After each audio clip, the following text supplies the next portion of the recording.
بسم اللہ الرحمن الرحیم۔ دشمن اب اس طرح ظاہر میں نہیں آتا، دشمن اب ہائبرڈ وار کے ذریعے سے ہے۔ پہلی چیز، دشمن جو ہے وہ روح ہر چیز کی نکالنا چاہتا ہے۔ آپ نے بہت سارے ایسے کریکٹرز، ایسی چیزیں دیکھی ہوں گی جو ہالی ووڈ بھی دکھاتا رہتا ہے۔ اب آپ بولیں گے مولانا صاحب اب فلموں کی طرف میں آپ کو ہی نہیں دعوت دے رہا، لیکن یہ ہے کہ کریکٹرز جو دکھاتا ہے وہ کیا ہیں؟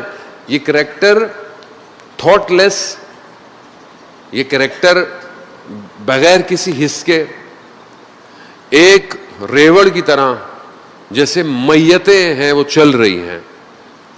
دشمن یہی چاہتا ہے، دشمن بیداری نہیں چاہتا، چاہے کوئی بھی طبقہ ہو، کسی بھی طبقہ ہو۔ آپ جمع غفیر دیکھ لیں دنیا کے اندر مختلف مذہبوں کے، ہندوؤں کا مجمع کتنا بڑا مجمع ہوتا ہے، مگر کیا انسانیت کا پیغام پایا جاتا ہے؟ پست ترین حیوانیت انسانیت کے اندر جا چکی ہے۔ ہمارے اجتماع اگر ہم توجہ نہ کریں تو بس صرف جمع ہے، یہ نتیجہ کچھ بھی نہیں ہے۔ حج پہ آپ دیکھیں کتنی بڑی تعداد ہے ہماری، اگر مسلمان متحد نہ ہو تو آج آپ کے سامنے سویڈن میں قرآن کی بے حرمتی کی گئی، ڈنمارک میں بھی قرآن کو جو ہے وہ مسلمان خاموش ہیں، کوئی احتجاج، بعض جگہوں پر آوازیں نکل نہیں، ایسا نہیں ہے کہ بہت سے لوگوں نے تو ان ممالک کے سفیروں کو اخراج کر دیا ہے۔ یہ کیا کر رہے ہیں آپ کے ساتھ؟ کیا چاہ رہے ہیں؟ یہ آپ کو ٹیسٹ کر رہے ہیں کہ ان میں ہم نے جو ان کے اوپر کام کیا ہے ان میں کتنی غیرت باقی ہے۔ ہم میں سے کتنے پریشان ہوئے کہ قرآن کے ساتھ ایسا ہو، کیوں؟ ہمیں اصل میں قرآن کو ہم سے دور کر دیا گیا ہے۔ قرآن ہے کہاں؟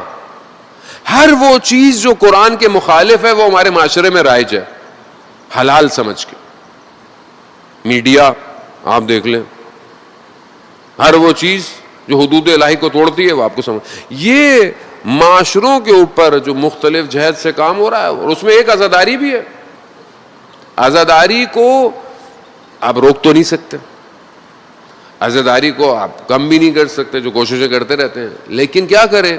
عزاداری میں اصل مقصد کو ڈائیورٹ کر دو۔ یہ آئے حسین کے لیے، مگر جب نکلے تو حسینی نہ بنے۔ یہ توجہ کی ضرورت ہے ذرا محترم، ہمیں بہت زیادہ توجہ کی ضرورت ہے۔ آج دشمن بہت لیئرز کے ساتھ جو ہے وہ ہمارے ذہنوں کو کنٹرول کر رہا ہے، اور یہ نہ شیعہ مسئلہ ہے نہ یہ سنی مسئلہ ہے، یہ اسلام کی بقا کا مسئلہ ہے۔ اگر سید الشہداء علیہ الصلوۃ والسلام کربلا نہیں آتے،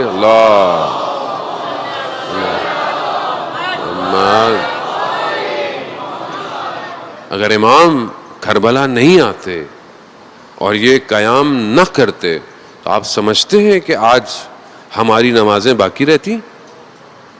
آج ہمارے ماؤں بہنوں کے پردے باقی رہتے؟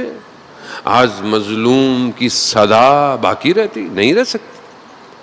اس لیے آج آپ دیکھیں کہ یہ مجلسوں کے دروازے سب کے لیے کھلے ہوئے ہیں، چاہے کرسچن ہو، چاہے جیوس ہو، چاہے ہندو ہو، چاہے کسی بھی مذہب کا ہو۔ امام حسین کا پیغام محبت کا پیغام ہے۔ امام حسین علیہ السلام کا پیغام یونیورسل ویلیوز پر ہے۔ جو اپنے دشمن کے جانوروں کو پانی پلائے، اس سے زیادہ ہیومن ویلیوز اور انسانوں کا علم بردار انسانیت کا کون ہو سکتا ہے؟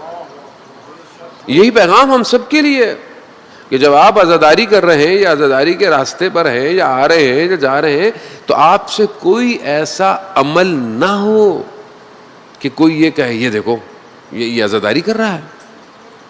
جب آپ سڑک پہ جائیں، جب آپ سبیل لگائیں، آپ دیکھیں آپ کے محلے میں لوگوں کو، اگر آپ سبیل کا مجلس کا ٹائم ہے اس کے بعد آپ کے محلے میں لوگ رہتے ہیں، آپ ساری رات بعض اوقات دیکھا جاتا ہے کہ جو ہے وہ نوحے بہت اتنی اونچی آواز میں چل رہے ہیں، تین اذان محترم۔ امام حسین کا پیغام لوگوں کو قریب کرنے کے لیے ہے، دور کرنے کے لیے نہیں ہے۔ دعوت دیں اور ماڈرن طریقے سے امام کا پیغام پہنچائیں، لٹریچر کے ذریعے سے پہنچائیں، چیزوں کے ذریعے سے پہنچائیں. یہ جوان اتنے آپ بیٹھے ہوتے ہیں، آپ ان 10 دنوں میں کم از کم انٹرنیٹ کو، ویب کو بھر سکتے ہیں، کانٹینٹ لکھ کے بھر سکتے ہیں. قالہ امام حسین ایک تصویر، ایک پوسٹر بنا کر دنیا کو یہ پیغام دے سکتے ہیں، تاکہ دنیا کو پتہ چلے کہ حسین کے ماننے والے انسانیت کو بچانا چاہتے ہیں. اب ہم اپنی طرف متوجہ ہوں. آج معاشرے کے اندر جو مشکلات ہیں جان محترم، یہی پیغام لا الہ الا اللہ ہے. سید الشہداء علیہ السلام جب اپنے نکلے ہیں مدینہ سے، کیا کہا؟ میں اس لیے نکل رہا ہوں کہ میں اپنے جد اور اپنے بابا کی سنت کو زندہ کرنا چاہتا ہوں، امر بالمعروف کرنا چاہتا ہوں. آج معاشرے میں نیکی کہاں ہے؟ آج معاشرے میں نیکیاں ختم ہو رہی ہیں. ماہ محرم ہے، بہت سارے سوشل ٹاپکس جو ہیں وہ ان 10 دنوں میں اجتناب کرتا ہوں کہ گفتگو نہ کی جائے، بعد میں گفتگو کی جائے. لیکن آپ خود سوچیں کہ ہم جس معاشرے میں رہ رہے ہیں، معاشرے کے اندر جو مشکلات ہیں، کیسے آپ امام وقت تک پہنچیں گے جس کے گھر کے اندر سکون نہ ہو، جس کے گھر کے اندر اخلاق نہ پایا جائے، جہاں زبان جو ہے وہ دراز کی جا رہی ہو، ظلم کیا جا رہا ہو، بچوں کی تربیت ویسی نہ ہو جیسی وقت کا امام چاہتا ہے. اس کا مطلب ہے کہ لا الہ الا اللہ نفوذ نہیں کر رہا میرے وجود میں. اور اس لا الہ الا اللہ کو وجود میں نفوذ کرنے کے لیے سب سے پہلے میں خود اپنے آپ کو بہتر کروں. پہلے میں تو اپنے آپ کو توحید کی وادی میں لے کر آؤں.